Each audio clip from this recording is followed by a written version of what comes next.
Just ahead on Black Issues Forum, this holiday season, we're shining a spotlight on the power of minority-owned small businesses. Join us as we explore the outlook for North Carolina small businesses and how a new administration could impact business communities statewide. Plus, you don't want to miss our special holiday feature where we'll introduce you to an incredible small business owner who's bringing creativity, culture, and heart to holiday offerings. Coming up next, make sure you stay with us.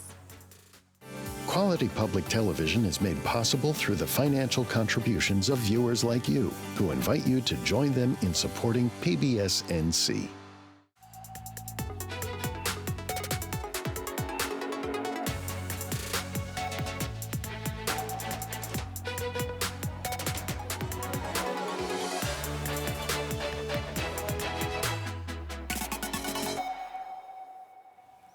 Welcome to Black Issues Forum. I'm Kenia Thompson. Well, as 2025 approaches, minority-owned small businesses find themselves navigating new political waters, asking, what does a Trump administration mean for minority entrepreneurs? Potential changes, challenges, and opportunities could significantly reshape the future of small businesses across the nation. To share insight on the impacts that they foresee and the strategies they believe that will keep minority businesses thriving, we welcome our guests to the show for the conversation. With us today, we have Chisa Pennix-Brown, Chief Curator of Give It to the People, and specializing in crafting unique experiences for businesses seeking to thrive and connect with one another. Joining her, we have Kevin Dick, President and CEO of the North Carolina Small Business Development Fund, providing capital, technical assistance, and policy research to light the way for small businesses in North Carolina. Welcome to the show. Thank you. Yes, we're looking fabulous this day. Ready for this conversation. I know that you both are very involved in the small business ecosystem here in North Carolina. And I would love for you, Chisa, to start. Let folks know about Give It to the People, why you created it, and what's the purpose behind it. So Give It to the People is a company that my husband and I created out of COVID.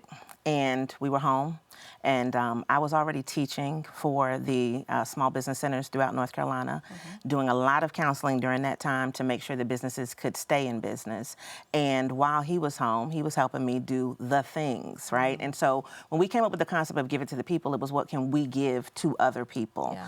And so we put it together. We said these are some of the things coming out of COVID that we really wanted to do, and looking at our skill sets, curated conferences, focusing on mental wealth, which is people getting their mind right and their money right, was one of the things that we felt like we could give to people. Yeah. And so we started with a podcast that was called Give It to the People, and then we just felt like that was a natural progression for the name of the business. And so now what we do is we do conferences all over the state, and we still do some technical assistance, but our main thing is really to work on the ecosystem, like you said, to bring people together and to work between those business service organizations, entrepreneur service organizations, and bring those entrepreneurs together so that they have some type of connection. Yeah, and I've had the pleasure of attending a few of the events, and you truly do bring people together. Kevin, I want to bring you into the conversation. You've been on the show before, and you've highlighted some of the challenges that small businesses have faced, especially minority small businesses. Talk about the work that you have been doing since we've last met, and what are kind of the anticipations going into 2025? Sure, thank you, Kenya, and thank you for having me back. Of course. It's great to be back. So, Carolina Small Business Development Fund works with small businesses primarily in North Carolina. We are a community development financial institution, or CDFI.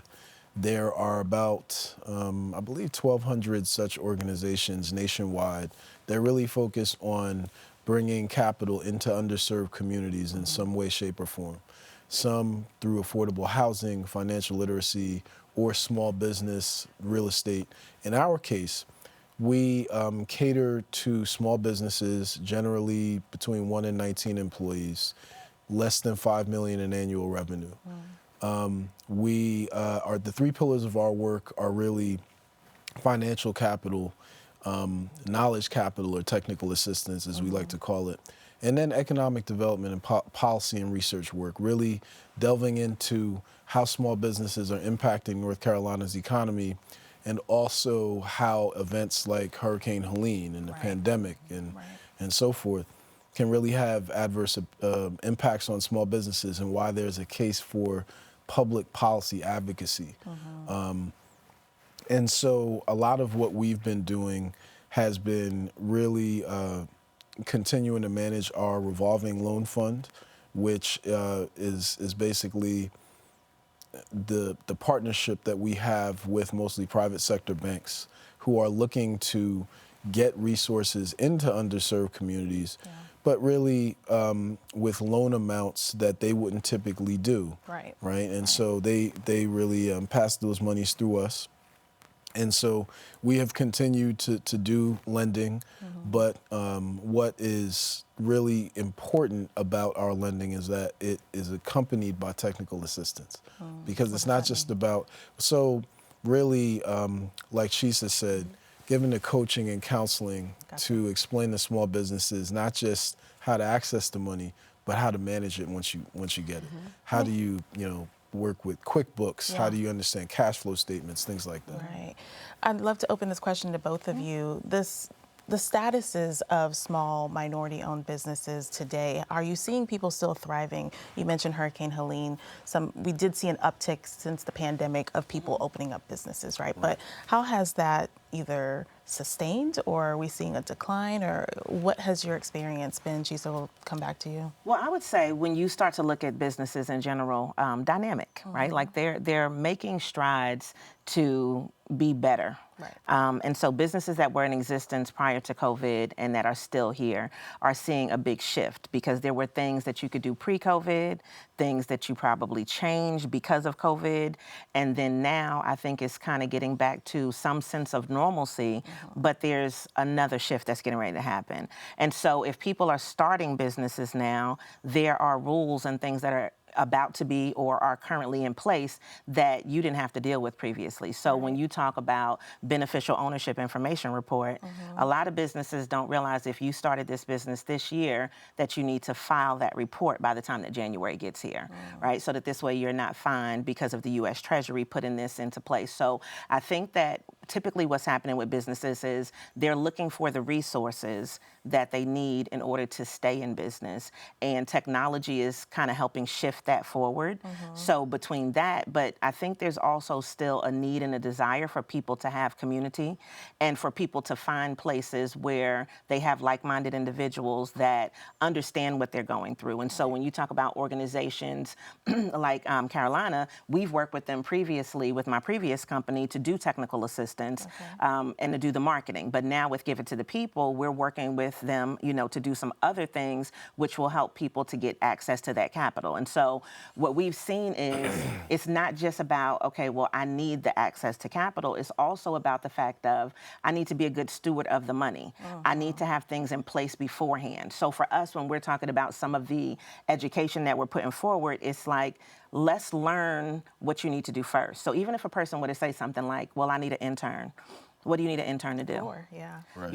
And so you have to have things together first and then be able to approach it. And then even from like a perspective of, they have the money to lend to people, but then they also still need partners that are in the community that can help people get ready for the money before they come to them, because there's a process that has to go through things. And so I think businesses need to look forward to applications being a big thing that can be a hindrance for people, because you have to have all of these things together. I think it's going to be more movement towards certifications. A lot of people are looking at certain government contracts. And so it's kind of shifting people to where they're like, well, where's the money at? Right. And even though a lot of our things make money, but we may not be in the place to be able to hire people. So being able to build that capacity, I think, is something that we really need to work forward in all of the businesses to be able to allow us to be able to sustain. Yeah. Anything you want to add there? I think Chisa covered that very well. I mean, I think that, again, it's challenges related to know-how. Yeah. We have a lot, particularly in the Black community and communities of color.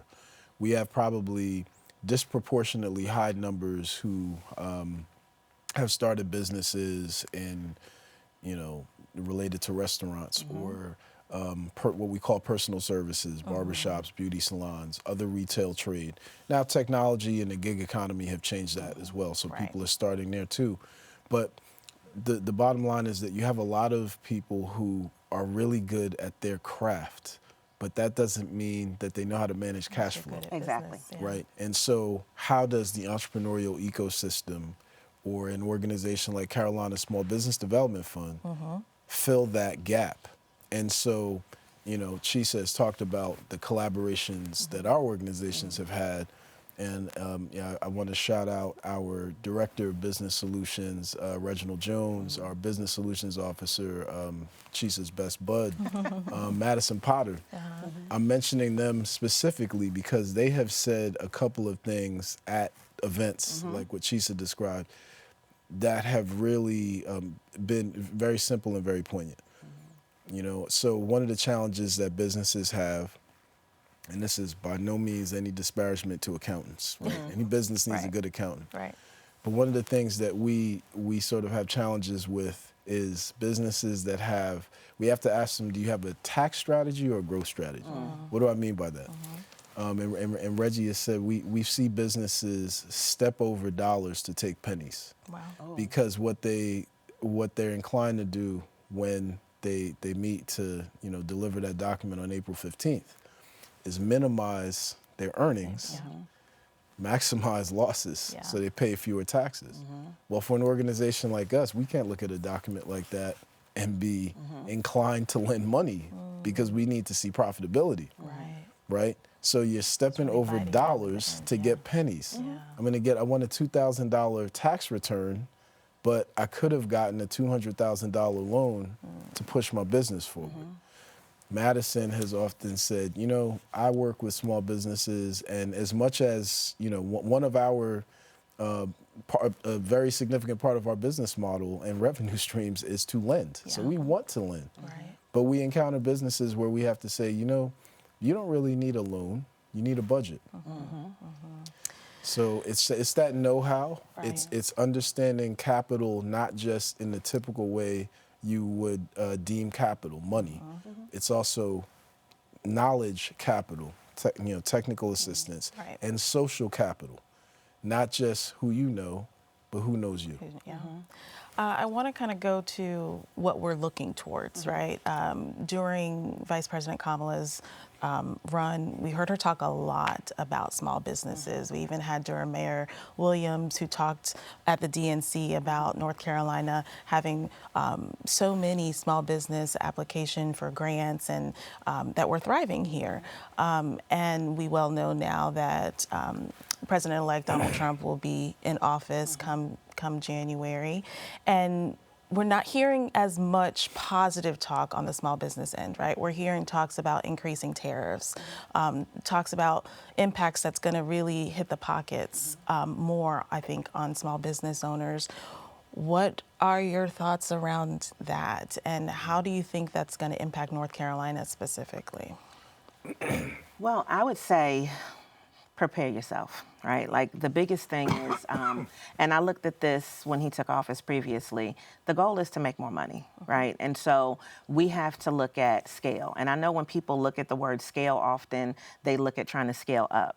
A lot of people may need to scale back. You may need to, if you're that food truck, to scale back your menu. You may need to look at what you're actually offering and find out, are there alternatives? You may need to buy in bulk so that this way, you can make things cheaper for yourself. And so when I think about, what we're doing, like even the way that I would say we were able to scale our company, even though it's myself and my husband, the biggest thing was I can't make another me. So what can I do if I can't make another me? If my company is not the type of company that would be looked at as a VC would look at it, because that's one of the hot terms that's coming out right now that people are paying attention to. Yes, so the VC would be when they are investing into your company, right? And so when you look at that, the biggest thing is people are not ready for certain things. And so you have to look at where your business actually is and then where you can take it. And so if I know that my company is not the type of company that they would invest in, because we're not product-based, we're not a technology company, we're service-based. And so that means you have to actually perform the service, then how can we scale up? So one way that we looked at doing things was we're starting a membership. That'll start in January. And so that membership is here to help people get access to resources, because there's not one place that you can find a lot of the resources that you need. So if you were to say, look, I'm going to start a business here, you have 100 counties in North Carolina, and everybody doesn't do things the same way. You have multiple tax rates in North Carolina. So if you're in Mecklenburg County, you're going to pay a different tax rate than you'll pay if you're in Guilford, and so all of those things is things that are not standardized. So when we talk about scale, the way to scale is to raise prices, right? Which may mean you have to change the clientele.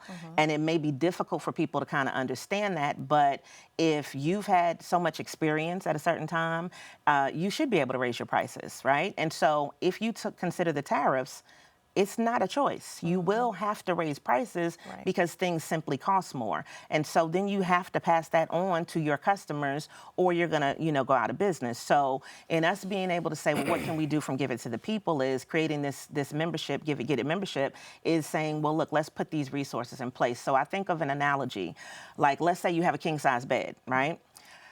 But they give you a twin size sheet. Okay, that twin size sheet is not going to fit over that whole king size bed. Right. So what you have is you're having a coverage problem. You don't have the capacity that you need, but you have king size problems. And so you have to take into consideration that if resources are spread all over the place and you have a problem finding it, a lot of times it's those 5 W's, the who, what, where, when, and why, and then throw in how are you going to get to what you need to. So being able to do that and being able to find the money, but also who you need to talk to, how you need to do things differently, and just piggybacking on what you're saying, a funding strategy, as opposed to just give me money. You have to realize what your capacity is. A few minutes here before we go to our small business feature of the week. Any anticipated, outside of the tariffs, law changes, policy changes that you see coming down the pipeline that may pose even additional threats than what Chisa has outlined here? Well, unfortunately, we've started to see some lawsuits. We've started to see court cases that certainly suggest a full-out assault on diversity, equity, and inclusion. Right. That hasn't just been in the public realm. It's been corporate sector. And so I think we have to brace ourselves for those things to accelerate under the new presidential administration. But it's about bracing yourselves, and like Chisa said, preparing yourself, right, to be resilient. But I also don't want to dismiss the fact that even a lot of diversity, equity, and inclusion issues can be left to states. We have a gubernatorial administration that is going to be a continuance of, gubernatorial administration in conjunction with the legislative branch being a continuance of North Carolina's purpleness. Right. And so there have been a lot of things. Carolina Small Business Development Fund was a participant in the administration of the Retool NC program, where there were grants provided to historically underutilized businesses. We've run grant programs and loan programs for municipalities where significant percentages of the grants or loans have gone to businesses owned by people of color. Right. And so I say all that to say that don't underestimate the state and local components to opportunities that businesses have. We as an organization are really trying to position ourselves as an access to capital provider for the supply chain. North Carolina has had a record growth in business recruitment and large companies moving into this state over the last few years. When Apple, Google, Boom Supersonic in Greensboro, you name it, when they are redeveloping a site, who do you think redevelops that site? It's the small truckers, the dirt haulers, the surveyors.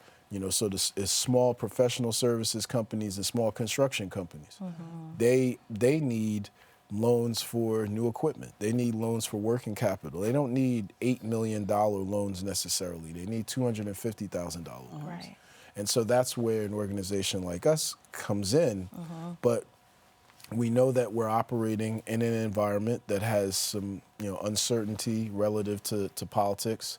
And at the end of the day, some of the core principles that Chisa mentioned, businesses just have to stay true to that, rely upon the entrepreneurial ecosystem, understand when there's a need for new financial capital there's always a need for technical assistance capital, always, regardless of what stage the business is in. Yeah. And just try to be resilient and pardon the pun, but really work through the storm. Yeah. I'm going to pause you there because we have a small business that I want to highlight today. We are kicking off our small business holiday feature, and our business for today is a friend of mine, a friend of the panel as well. I want you to imagine an evening where every dish is crafted with intention, each course tells a story, and the entire experience feels like a gift in itself. From seasonal ingredients to personal touches, Queen Precious Jewels Zabriskie offers meals that are far more than food. They're memories waiting to be made. Here's this week's Small Business Holiday Feature. Take a look.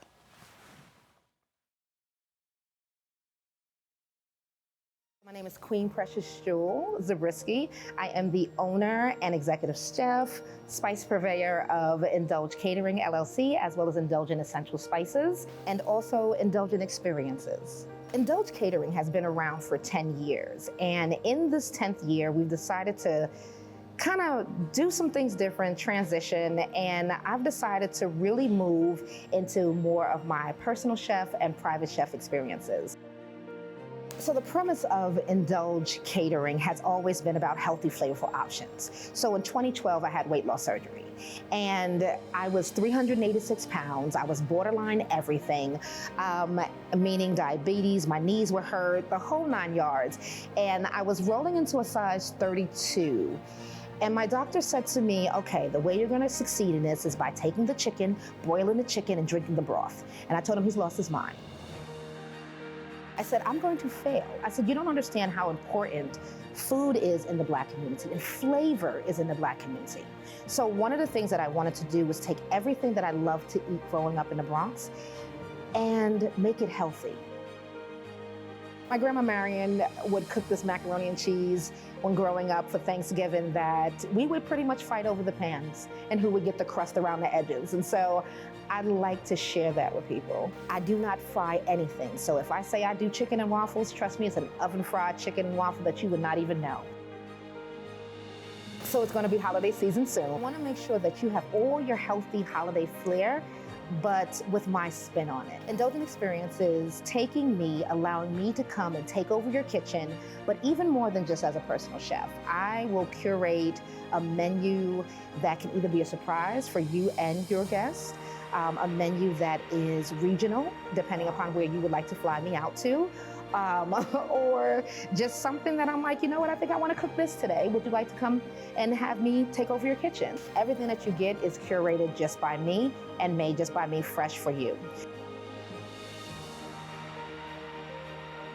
Our holiday menu features a glazed turkey breast that I do a ginger, cinnamon, sugar glaze on that I fire up for you.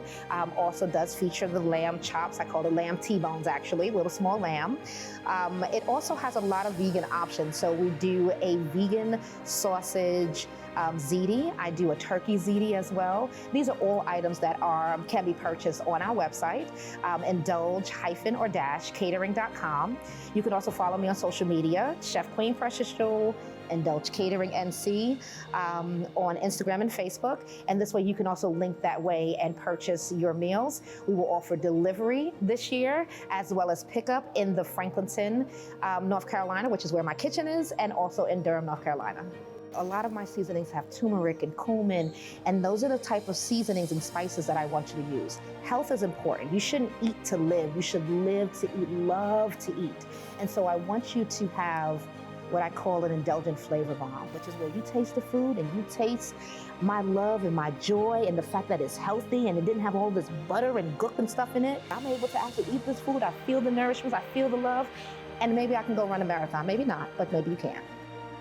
I believe that this is a blessed journey that God has given me, and I've been stepping in faith and I've been stepping in my gift. And in doing that, I cook on Instagram, and lo and behold, Gordon Ramsay's team found me. And I was like, yeah, you're lying. No. But they found me. So I was on the first season of Gordon Ramsay's Food Stars that aired on Fox with his production company. And he chose my company, Indulge in Essential Spices. He handpicked me to come out and compete. And I was one of 15 to make it on air. And then I made it to top 9. So it was so cool to be able to cook and have him taste my food and say, you know what? I see your flavor. I like this right here. It showed me that I, Chef Queen Precious Jewel, can actually do this thing and stand in my light and shine, and it's okay. Y'all, that food was so delicious. I know that you've had her food, Chisa. Not only have I had her food, we helped them with their marketing during COVID time. So I'm proud of them. And then they were the pied de resistance at the Black Biz Summit because I believe in nourishing people the same way. We had the same vision. So they definitely helped make the Black Biz Summit, this third one that we did this year, amazing. Yeah, I know, Kevin, you have not had a chance yet. I thought you promised samples. I'm sorry. I know we got to do samples. It's okay. Even production backstage sure said the same, right? We want to make sure, yes, you want to indulge, and we want our viewers to indulge. You can definitely find them at indulge-catering.com. Want to get that right. Make sure you join us each week because this is the start of our holiday season small business highlights. And so we want to make sure that you come back every week and meet our guests. So we thank you for watching. We thank the two of you for being here. And if you want more content like this, make sure that you follow us and engage with us on Instagram using the hashtag Black Issues Forum. You can also find our full episodes on pbsnc.org/Black Issues Forum and on the PBS Video app. I'm Kenia Thompson. See you next time.